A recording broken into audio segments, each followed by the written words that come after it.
Brand তো ব্র্যান্ডকে বলে। ওমর ভাইয়ের অ্যাডাসদের জন্য একটা সুখবর আছে। ওমর ভাইকে নিয়ে হুজুর সাহেব যা বললো কথাগুলো একটু শুনে যাবেন প্লিজ।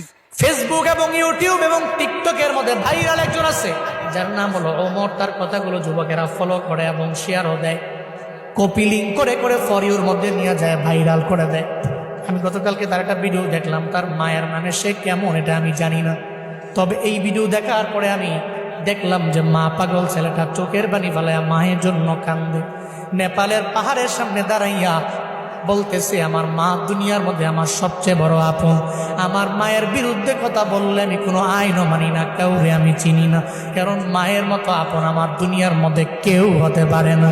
সে বলতে লাগলো, যখন আমার বাবা নাই, আমার মা ছাড়াই পৃথিবীতে আমার আপন যখন কেউ নাই, আমার মায়ের গার্মেন্টসে চাকরি করে করে করে করে কোনো রকম জিন্দেগি চালাইয়া আমারে ফালাইয়া যায় নাই, বরং পরিশ্রম করে করে আমার মা স্কুলের মধ্যে আমারে পড়াইলো। আজকে আমি অনেক মশহুর হয়ে গেলাম, প্রসিদ্ধ হয়ে গেলাম, সবাই আমারে চিনে, তবে আমি মায়েরে ভুলতে পারি না।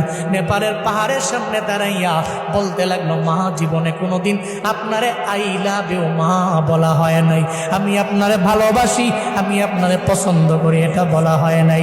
ওমর নামক ওই ছেলেটা বলতে লাগলো, এরপরে আমার আপন আমার নানি, যদি জীবনে কোনোদিন একটা হেরিয়ার গাড়ি আমি কিনতে পারি, আমার মায়েরে ওঠামো, আমার নানিরে ওঠামো। যুবকেরা তোমরা অন্যান্য বিষয়গুলো টিকটক দেখা দেখে অন্যজনকে ফলো করো, তবে এটা কেন ফলো করো না?